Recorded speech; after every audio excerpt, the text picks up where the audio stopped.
Hi friends, வாங்க இன்னைக்கான எபிசோடில் என்ன நடக்குதுன்னு சொல்லிட்டு பார்க்கலாம். ஃபர்ஸ்ட் டைம் பார்க்குறீங்கன்னா மறக்காம என் சேனலுக்கு சப்ஸ்கிரைப் பண்ணிக்கோங்க. அம்மா பொண்ணு தப்பாக நினச்சிட்டு அப்பா கிட்ட வந்து சொல்லிட்டு இருக்காங்க, எங்க என் பொண்ணுக்கு நல்ல ஒரு வரனை தான் நீங்கள் தேடி கொடுத்துருக்கீங்க, கடவுள் மாதிரி இருந்து அப்படின்னு சொல்லிட்டு அவங்க ஹஸ்பண்ட்ட பேசிகிட்டு இருக்க ஹீரோயின் வந்துட்டு, என்னம்மா நீங்கள் பேசுகிறீங்க, தப்பு தப்பாக எல்லாம் புரிஞ்சிட்டு இருக்கீங்க, ஒன்றும் கிடையாது, சிட்டியில் வந்து மிகப்பெரிய ஒரு பங்களா நான் வாங்க போகிறேன், அதுக்கு தான் அவர் ஆஃபர் பண்ணியிருந்தாரு அப்படின்னு சொல்லிட்டு ஹாப்பியாக அம்மாட்ட சொல்ல அம்மா ஓகேன்னு சொல்லிடுறாங்க. ஹீரோ அவன் தம்பி ஜின்னை பயங்கரமாக திட்டுறான், என்ன காரியம் பண்ணி வச்சிருக்கேன்னு சொல்லிட்டு. நெக்ஸ்ட் சீனில் வந்து நம்ம ஜின்னுக்கு நம்ம டோரா கால் பண்ணி பேசிகிட்டு இருக்கா. நைட் வந்து ஒரு பார்ட்டிக்கு போகலாமான்னு சொல்லிட்டு நம்மளோட ஜின்னும் ஓகேன்ற மாதிரி சொல்லிடுறான். இங்கே வந்து டோராவுக்கு வந்து ஹீரோயினை தெரியும் போல இருக்குது. ஹீரோயின் கிட்ட வந்து பேசிகிட்டு இருக்கப்போ, இன்னமும் நீ ஏன் சிங்கிளாக இருக்க, இன்னமும் எங்கள் அண்ணனை நீ நினச்சிட்டு தான் இருக்கியா, அவன் ஹாங்காங் போயிட்டான், நிறையா பொண்ணுங்க அவங்க சுற்றி இருப்பாங்க, இன்னும் அதுக்கு அவன் யாராவது பிக்கப் பண்ணியிருப்பான் அப்படின்ற மாதிரி பேசுகிறப்ப தான் தெரியுது. ஹீரோயினுக்கு ஆல்ரெடி ஒரு ஆள் இருந்திருக்கும், பிரேக்கப் ஆகிருக்கும், டோராவுடைய அண்ணன் தான் அவன் அப்படின்னு பேசிகிட்டு இருக்கப்போ, இங்கே டோரா வந்து காசு கேட்க தான் வந்திருக்கா. இது மாதிரி உழைச்சி சம்பாரி, எதுக்காக ஓசியில் காசு வாங்கிட்டு தெரியுற, பெரிய கம்பெனியில் தானே வேலை பார்க்குற, சேல்ஸ் பண்ணுற வேலை, அந்த வேலையை பார்த்து சம்பாரிச்சுக்கோ அப்படின்ற மாதிரி ஹீரோயின் நோஸ் கட் பண்ணி விட்டுட்டு போயிடுறா. இங்கே ஹீரோ வந்து அவங்க அம்மாவோட வீடியோ கால் வராங்க. அங்கே வந்துட்டு அவங்க அம்மா பயங்கரமாக ஹீரோவோட சண்டை போட்டுட்டு இருக்காங்க. ஏன்னா ஹீரோ எந்த பொண்ணும் சேரக்கூடாது பழகக்கூடாதுன்னு சொல்லிட்டு நினைக்கிறாங்க. இப்போ வந்து நம்ம மீரா கூட பழகிறது, அது போக ஹீரோக்கு ஒரு எக்ஸ் லவர் இருந்திருப்பா, அவ பேர் வந்து ஏன் இதை மாதிரி இந்த ரெண்டு பெண்ணுமே வந்து உங்ககிட்ட ஃப்ளட் பண்ணியிருக்காங்க, நீ ஏமாந்துருக்க அப்படின்னு சொல்லிட்டு இவனை ரொம்ப டார்ச்சர் பண்ண அம்மா உங்ககிட்ட பேசவே விரும்பலம்மா, நீங்கள் இதே தான் ரிப்பீட் பண்ணுறீங்கன்னு சொல்லிட்டு இது மாதிரி மீராவுக்கு எனக்கும் லவ்வெல்லாம் கிடையாது, அவனுக்கு சிஸ்டர் மாதிரின்னு சொல்லிட்டு ஃபோனை கட் பண்ணிடுறான். இங்கே ஹீரோயின் வந்து போயிட்டுருக்கப்போ ஒரு ஷாப்புக்கு வெளியே அது மாதிரி பார்ட் டைம் ஜாப்பு வந்து யாருக்காவது வேணும்னா வாங்கன்ற மாதிரி கூப்பிட்ருக்காங்க. அது ஹீரோயினோட அங்கிள், ரொம்ப தெரிஞ்ச அங்கிளோடைய கடை.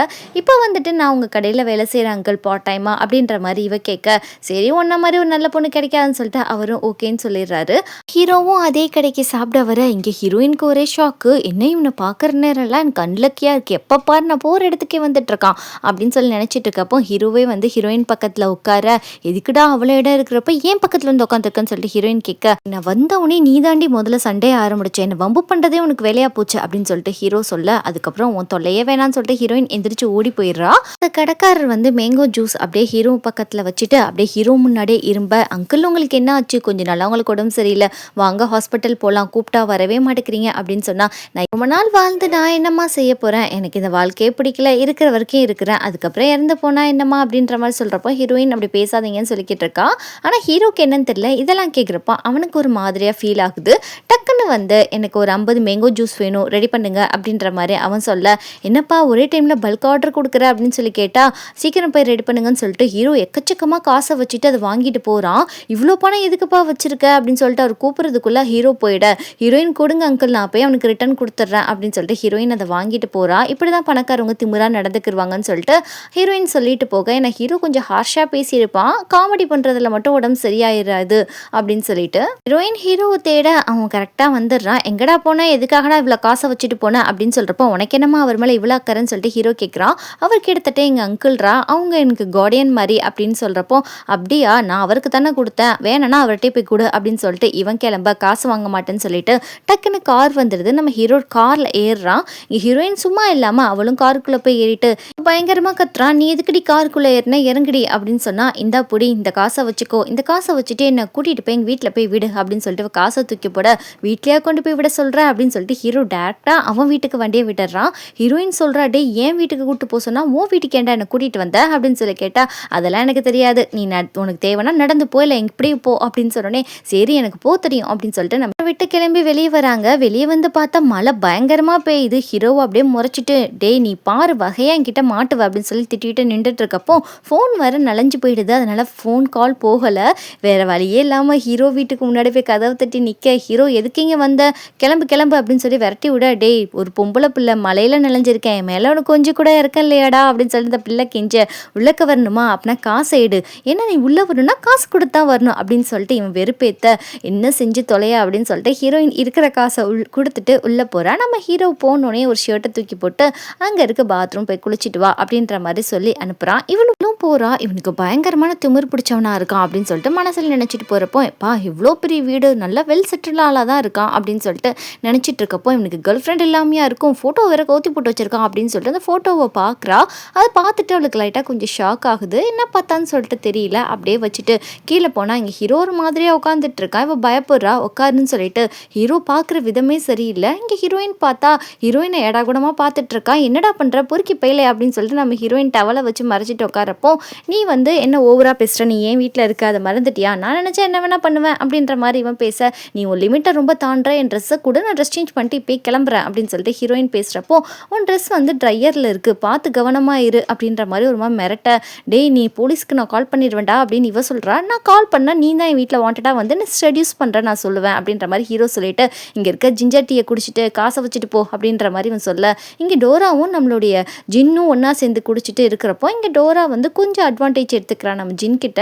இப்படியே இருந்தால் அவ்வளோதான் நான் காலி அப்படின்னு சொல்லிட்டு டக்குனு இவ ஃபோனில் எடுத்து டயல் கால்லேருந்து பண்ணால் நம்ம ஹீரோயினுக்கு தான் கால் போகுது. டோரா தான் சொல்லிட்டு நம்ம ஹீரோயின் அட்டன் பண்ணி பேசினா, பேசுறது ஜின்னு. ஜின் நீ பேசுறியா அப்படின்னு சொல்லிட்டு இவ ஷாக்காக, சில்லி கேர்ள் நீயா அப்படின்னு சொல்லிட்டு நம்ம ஜின்னு சொல்ல, இது மாதிரி வந்து கூட்டிகிட்டு போவோம் ஃப்ரெண்டுன்னு சொல்கிறப்போ இங்கே வந்து நம்ம ஹீரோவை காட்டுறாங்க. அவன் ஏதோ இந்த கொக்கோ கோலாவுடைய அந்த மேலே அந்த மூடி வச்சுட்டு உட்காந்துட்டு இருக்கான். அவன் லவ்வர் ஒருத்தவங்க இருந்திருப்பாங்க. அந்த ஃப்ளாஷ்பேக் தான் காட்டுறாங்க. 2 பேரும் ரொம்ப டீப்பாக லவ் பண்ணிட்டு இருக்கப்போ அந்த மூடியெல்லாம் வச்சு என்கேஜ்மெண்ட் மாதிரி லைட்டாக பண்ணிட்டு இருந்திருப்பாங்க.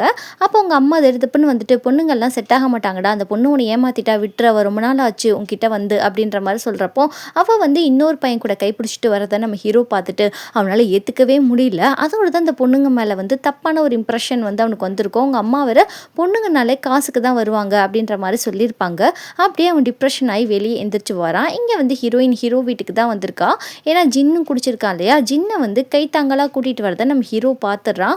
2 பேரும் பேசிகிட்டு இருக்காங்க. பரவாயில்ல விடு, நானே போய்க்கிறேன் உள்ளக்க, நீ வந்து எதுவும் கவலைப்பட வேணாம். இன்னொன்று என்னென்னா, உனக்கு 20% டிஸ்கவுண்ட் வந்து நான் கண்டிப்பாக கொடுத்துட்றேன், நாளைக்கு ரிஜிஸ்ட்ரேஷன் பண்ணிடலாம் அப்படின்னு சொல்கிறப்போ இங்கே ஹீரோக்கு செம்மக்கும் வருது. டே அவ கூட எதுக்குடா போயிட்டு வந்த அப்படின்னு சொல்கிறப்போ, இவன் வேறு சும்மா இல்லாமல் எனக்கு வெர்ஜினிட்டியே போயிடுச்சு அந்த பொண்ணால் அப்படின்னு சொல்கிறப்போ, காலையில் எழுந்தோடனே அந்த பொண்ணுக்கும் உனக்கும் என்ன சம்மந்தம் இருக்குது, நைட் நீ பேசுனது ஒன்றும் சரியில்லை, 2 பேரும் குடிச்சு கூத்தடிச்சிட்டு வரீங்க, உனக்கும் அவளுக்கும் அஃபேரான்னு சொல்லிட்டு இவன் கேட்க, நீ தப்பாக பேசுகிற, அந்த பொண்ணு வந்து என்னோட பெஸ்ட் ஃப்ரெண்டு அவ்வளோதான், மற்றபடி நீ ஏன் ஹீரோயினை பற்றி தப்பாக பேசுகிற, அவள் ரொம்ப நல்ல பொண்ணு. இங்கே ஹீரோ ஒத்துக்கவே மாட்டேங்கிறான். இல்லை அவளுக்கும் உனக்கும் அஃபேர் இருக்குது, அதனால தான் வந்து அவள் வீடு வரைக்கும் உன்னை கூப்பிட்டு போய் விட்டுருக்கா அப்படின்னு சொல்லிட்டு இவன் பேசுனதே பேசுகிறப்போ, இவனை ஒரு காலமும் திருத்த முடியாது அப்படின்னு சொல்லிட்டு நம்மளோட ஜின் நினச்சிட்டு கம்மெண்ட் இருக்கா. இங்கே ஹீரோயின் வந்து ஃப்ளாட் வாங்குறதுக்காக தான் வந்திருக்கா.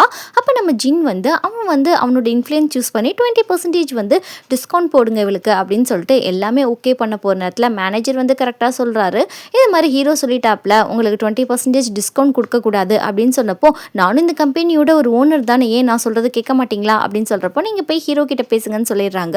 ஹீரோயின் பரவாயில்லப்பா இருக்கட்டும் நான் போயிட்டு வரேன்னு சொல்கிறப்போ, நீ எங்கேயும் போகக்கூடாது இங்கே இரு, கண்டிப்பாக இந்த இடத்த உனக்கு தான் முடிச்சு கொடுப்பேன் அப்படின்னு சொல்கிறப்போ, இங்கே ஹீரோ கிட்ட போய் பேசுகிறான். அண்ணே நீ தானே சொன்ன 20% டிஸ்கவுண்ட் வந்து கொடுத்துக்கலான்னு சொல்லிட்டு, இப்போ ஏன் நீ ஏன் மாற்றிட்ட அப்படின்ற மாதிரி இங்கே பணிவாக கேட்க, ஹீரோ அதெல்லாம் முடியாது, நீ அது ஹீரோயினுக்கு தானே கொடுக்க பார்க்குற, இது மாதிரி சில்லி ரீசனுக்காகலாம் அவளுக்கு விட்டு கொடுக்க முடியாது அப்படின்னு சொல்கிறப்போ, சரி வீடுன்னு சொல்லிட்டு இவன் கோவமாக இருக்கிறான். அப்போ வந்து அந்த ஃபெராரி காரை பார்க்குறான். சரி இந்த காரை பார்த்துட்டு சீனை கட் பண்ணிவிட்டு அந்த ஃபெராரி காரை வந்து கொடுத்துட்டு அவன் காசை எடுத்துகிட்டு வந்து கொடுக்குறான். இந்த மாதிரி ஹீரோயினுக்கு வந்து டவுன் பேமெண்ட் வந்து பண்ணிவிடுங்க 20% அப்படின்னு சொல்கிறப்போ, இங்கே ஹீரோயினோட ஆஃபீஸில் வந்து ஹீரோயினோட பர்ஃபார்மன்ஸ் ரொம்ப கம்மியாகிட்டு போகுதுன்னு சொல்லிட்டு அவங்களோட சிஇஓ சொல்ல, அப்படியே அவர் டச் பண்ண வராரு. என்னம்மா எத்தனை வருஷமான சிங்கிளாக இருப்பேன் அப்படின்னு சொல்லிட்டு பர்சனல் பற்றி பேசுகிறப்போ, பரவாயில்ல ஒர்க்கை வந்து நான் டெவலப் பண்ணிக்கிறேன், என் பர்சனல் விஷயத்தை வந்து நீங்கள் தலையிட வேணாம், நான் சிங்கிளாக இருக்கேன் எப்படி வேணா இருக்கேன், நீங்கள் உங்கள் லிமிட்லேயே இருங்க அப்படின்ற மாதிரி அவர் கொஞ்சம் மிரட்டி விட, இங்கே ஜின் ஃபோன் பண்ணி ஹீரோயின்ட்ட வா ஃப்ளாட் வாங்கிக்கோ அப்படின்னு சொல்கிறப்போ, ஹீரோயின் வந்து நிஜமாவே வா இந்த தடவை நீ ஏமாத்திட மாட்டியே அப்படின்னு சொல்லிட்டு பார்க்குறப்போ, நிஜமாலே அவன் டவுன் பேமெண்ட் கட்டிட்டான். அவளும் வந்து தேவையான காசை கட்டிட்டு மீத லோன் போட்டுருங்க அப்படின்ற மாதிரி சொல்லிட்டு போக, இங்கே ஜின் வந்து வீட்டுக்கு போகல. ஏன்னா ஹீரோ மேலே கோவமாக இருக்கிறதுனால மீரா தான் சமாதானம் பண்ணி கூட்டிகிட்டு போயிட்டுருக்கா. அப்படி ஹோட்டல்லேருந்து போகிறப்போ கூட்டமாக வந்து பெண்கள் போயிட்டுருக்காங்க. எங்கன்னு பார்த்தா நம்ம ப்ளே பாய் இருக்கார் இல்லையா, அவரை போட்டு வெளுத்து வெளாசி கட்டுறாங்க. ஏன்னா எல்லா பொண்ணுக்கிட்டையும் நல்லா ப்ளே பண்ணியிருப்பான் போல இருக்கு. ஹீரோக்கு கால் பண்ணி இங்கே பாட்டி இறந்துட்டாங்க, அதனால வேலைக்கு நான் ஒரு வாரம் வரமாட்டேன் அப்படின்ற மாதிரி கப்ஸா விட்டுட்டு இருக்கான். ஏன்னா அந்தளவுக்கு பையன் அடி வாங்கியிருக்கான். அதுக்கப்புறம் நம்ம ஹீரோ வந்து ஆஃபீஸில் மறுநாள் இருக்கிறப்போ இதை மாதிரி லோன் போகிறவங்க லிஸ்ட்லாம் வந்திருக்கு. அதில் பார்த்தா நம்ம ஹீரோயின் பேர் இருக்குது. இவ எப்படி ஃப்ளாட் வாங்கினா அப்படின்னு சொல்லிட்டு கேட்குறப்போ, இது மாதிரி உங்கள் தம்பி தான் வந்து டவுன் பேமெண்ட் கட்டினாரு அப்படின்னு சொல்கிறப்போ, அவனா அப்படின்னு சொல்லிட்டு பயங்கரமாக தம்பி கிட்ட போய் சண்டை போட்டுட்டு இருக்கான்.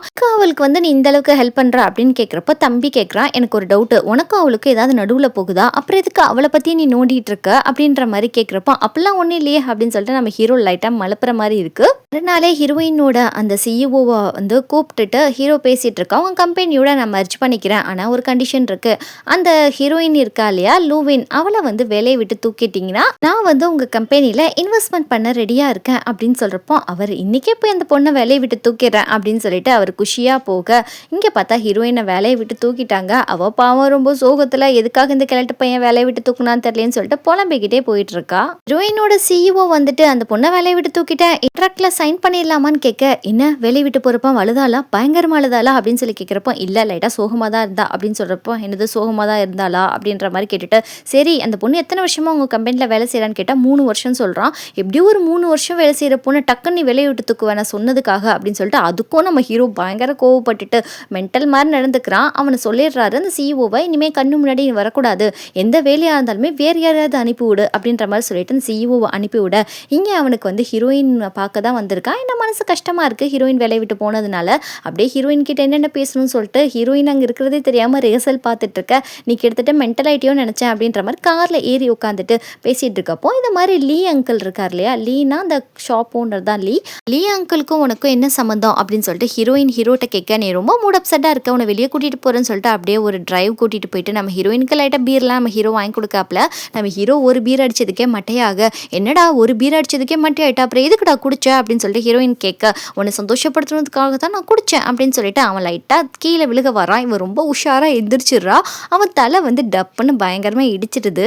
அதுக்கப்புறம் அவனை தூக்கி விடலான்னு சொல்லிட்டு இவன் ஹெல்ப் பண்ண போகிறப்போ இவன் கரெக்டாக என்ன பண்ணானா ஹீரோயினை ஹக் பண்ணிவிட்டு மடியில் உட்கார வச்சுட்டு, என்ன நீ என்னை ஃப்ளட் பண்ண பார்க்குறியா, உனக்கு வந்து என் மேலே விருப்பம் வந்துருச்சுன்னு சொல்லிட்டு நினைக்கிறேன். இவனுக்கு தான் வந்துருச்சு போல இருக்குது. ஹீரோயினை போட்டு கேட்டுகிட்டே இருக்கா, டே எனக்கு உன் மேலே சுத்தமாக இன்ட்ரெஸ்ட் இல்லை, நான் ஒரு பேச்சுலர் கேர்ள் அப்படின்ற மாதிரி இவன் சொல்லிட்டு இருக்கப்போ ஹீரோயினுக்கு ஒரு ஐடியா தோணுது, குடிச்சா உண்மையெல்லாம் சொல்லுவாங்க, நம்ம வேணால் டெஸ்ட் பண்ணி பார்ப்போமான்னு சொல்லிட்டு, லீ அங்கிள் உனக்கு யார் உங்கள் அப்பாவா அப்படின்னு சொல்லி கேட்டால் ஆமான்ற மாதிரி இவனும் ஒத்துக்கிறான். ஏன்னா லீ அங்கிள் தான் இவன் அப்பா. சின்ன வயசில் அவங்க அம்மா வந்து ரொம்ப வெல் செட்டில் ஃபேமிலியாக இருப்பாங்க. ஹீரோவுடைய அப்பா கொஞ்சம் ஏழையாக இருந்திருப்பாரு, அதனால அவங்க அம்மா விட்டுட்டு அப்படியே வெளிநாடு போயிருப்பாங்க. ஹீரோக்கு அவங்க அப்பானா ரொம்ப பிடிக்கும், அதுக்கு தான் காசெல்லாம் வச்சிருப்பான். அப்படியே ஹீரோயின் கொண்டு போய் காரில் போடுறா. இங்கே வந்து நைட் ஒரு ஈவெண்ட் நடக்குது.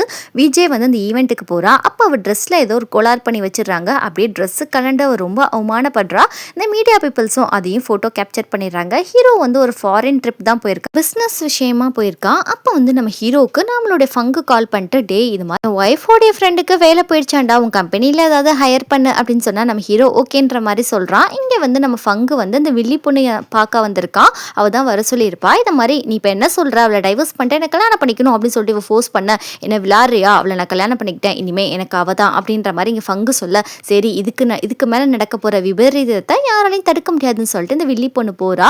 அப்படியே ஹீரோ வந்து ஒரு பப்பில் போய் குடிச்சிட்டு இருக்கப்போ அவனோட எக்ஸ் லவர் இருக்கா இல்லையா, அந்த பொண்ணு வந்து அங்கே பாடிக்கிட்டு இருக்கா. இவன் அதுக்கு தான் வந்திருப்பான் போல இருக்கு. அப்படியே கிளம்பி போகிறப்போ எக்ஸ் லவர் வந்து கையா வந்து கத்திட்டு இருக்கா, என்ன நீ எங்கே போகிற, எப்போ பாரு வருஷத்துக்கு ஒரு தடவையாவது வந்து நான் எங்கே இருக்கணும் அங்கே வந்து என் பாட்டை கேட்டுட்டு போகிற, இன்னமும் என்ன நீ மறக்கலையா அப்படின்னு சொல்லி கேட்டால், உன்னை யார் நான் ஞாபகம் வச்சுக்கிறதுக்கு அப்படின்ற மாதிரி ஹீரோ சொல்கிறான். தயவு செய்து என்னை மறந்துட்டு உன் வாழ்க்கையை வந்து நீ தேடிக்கோ அப்படின்ற மாதிரி ஜெயா சொல்ல, நீ எப்படி நினைக்கிற நான் மறந்துட்டு சந்தோஷமாக வாழ்வேன்னு சொல்லிட்டு அப்படின்னு சொல்லிட்டு இவன் ரொம்ப கோவமாக சொல்ல, அப்படி ஜெயாவுக்கு தலை சுற்றுது. இதோட இந்த எபிசோட் இங்கே முடியுது.